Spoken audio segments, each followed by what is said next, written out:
Yo les amis, alors autant te dire que le mois de juillet s'annonce plutôt morose d'un point de vue des items Pokémon. On va voir ensemble ce qu'il devrait sortir et je vais évidemment te donner mon point de vue. J'ai fait une vidéo review complète sur le coffret Super Dauphin X. Voilà, je t'invite à aller la regarder. C'est le dernier item, je crois, qui est sorti. C'est le plus récemment sorti et franchement, je le trouve pas exceptionnel. Même si il n'y a pas de surprise sur ce coffret-là, tu as les séries du moment. Voilà, hein, c'est ce qui en ressort. Maintenant, qu'est-ce qu'on devrait avoir arrivé en juillet? En juillet, c'est un petit peu voilà, c'est pas foufou, début juillet. Alors ça, c'est un item que moi j'ai envie d'avoir dans ma collection. C'est vraiment perso. Bah, souvent, je te parle de mes envies dans ma collection. Hein. C'est pas une question de valeur marchande, d'appréciation avec le temps. Tu vois, je suis pas du tout dans cette optique-là. Mais c'est les petits duo packs. Ils remettent ça. Ils nous avaient fait déjà un petit des duo packs avec des gommes. C'était Olivini et il y avait un Fragouin ou quelque chose comme ça. Et ils remettent ça avec Ectoplasma et Ampibidou. Autant te dire que Ectoplasma, moi, j'ai envie de l'avoir dans ma collection. Ça ne veut pas dire que c'est un bon item, je préfère préciser, et ça ne veut pas dire qu'on n'aura pas des décotes de ces items-là. Rappelle-toi, les duo packs ont été soldés, que ça soit chez Pickwick, Smith Toys maintenant, mais aussi chez des boutiques indépendantes type Parkage qui ont tendance à appliquer souvent 20, 30, 40% pendant les périodes de promotion. Et on a eu ce cas-là pour ces items-là, et peut-être même dans des grandes surfaces, des Micromania ou que sais-je. Là, évidemment, le Ectoplasma, j'ai envie de l'avoir dans ma collection. La petite figurine en gomme, c'est pas pour l'utiliser comme gomme, hein, ça c'est certain, mais je trouve que ça assez joli, et peut-être j'en garderai même un en scellé, donc un pour l'ouverture et un en scellé. On devrait avoir, puisqu'on est dans la série Mascarade Crépusculaire, donc c'est pas foufou, mais on devrait avoir donc un booster Mascarade Crépusculaire et un booster Force Temporelle. Bah, ce sont des séries qui se vendent pas spécialement bien, qui ont un petit peu de mal. On voit énormément de boosters individuels de ces séries-là, Force Temporelle aussi, même si moi personnellement j'aime beaucoup cette série-là. Alors en Pibidou, non, je passe mon chemin évidemment. On voit débarquer, et ça c'est normal, on est la période de vacances scolaires, il va y avoir la rentrée, les plumiers, enfin le plumier. Donc on retrouve deux boosters à l'intérieur et visiblement on est sur les mêmes boosters. Voilà. Alors c'est vrai que c'était plutôt sympa la dernière fois, même si ça n'avait pas connu un grand succès. Hein. Rappelle-toi, je t'avais même fait une vidéo que c'était à 7 euros chez Micromania en promotion, le plumier avec un booster Star étincelante. Oui, oui, rappelle-toi, c'était encore jouable et tu avais du EV2 je crois à l'intérieur. Donc au final l'item était plutôt cool.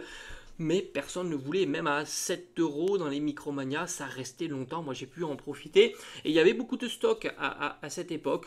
Donc là, le plumier revient, alors on était sur un Pikachu en illustration, maintenant on est sur un Dracofeu-Miredon Corédon, bah, c'est plutôt sympa, à tous les coups ça ne marchera pas, ça sera comme la gomme, hein, ça c'est des items qui vont prendre la poussière, et on verra certainement de petites discounts aussi, hein. Ça c'est, faut s'y attendre sur ce genre d'item.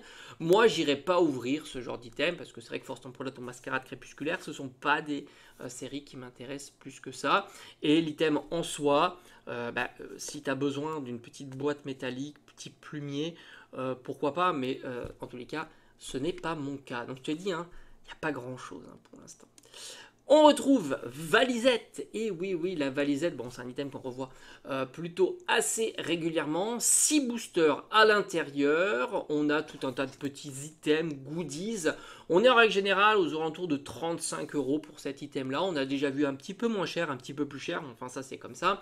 On retrouve comme protagoniste, je crois que c'est Flotte-Mèche et Hurle-Queue, mais aussi Garde de Fer et Épine de Fer. Donc c'est pas mal. C'est pas mal en illustration. On a, donc comme je t'ai dit, plutôt quelques goodies. On a, habituellement, on a toujours 3 cartes promotionnelles holographiques, il me semble. Là, visiblement, il n'y en aurait que 2. Alors, je ne sais pas pourquoi, mais à prendre avec des pincettes toutes ces informations-là. Normalement, je crois de mémoire, j'en voyais 3. Voilà. Donc là, je vois Hurle-Queue et Garde de Fer. Alors, peut-être qu'il y aura Flotte-Mèche ou épines de fer, mais ça sera souvent du recyclage et ils vont juste changer les bords et peut-être même le holographisme.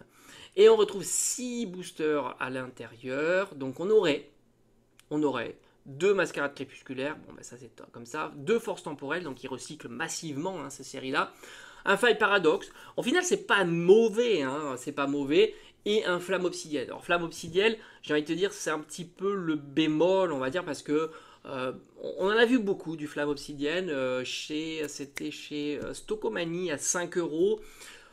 Bon, c'est pas si mal. Là aussi, je passe mon chemin. Évidemment, la valisette, j'en ai absolument pas la nécessité et j'ai pas spécialement envie d'ouvrir. Je te dis, moi, les ouvertures vont reprendre évidemment, mais ça sera principalement sur des séries un peu banger. Alors 6.5, moi j'aime bien, et puis d'autres. Et enfin, 2 decks. Bon, bah ça, les decks, tu vas voir, ça va s'accumuler. On voit des tonnes de decks en ce moment.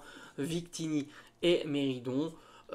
Voilà, on est sur du 20 euros. Je trouve ça toujours assez cher parce que voilà, tout est paternisé. Forcément, c'est un deck préconstruit. T'as ses ultras, etc. Donc, j'en suis pas fan.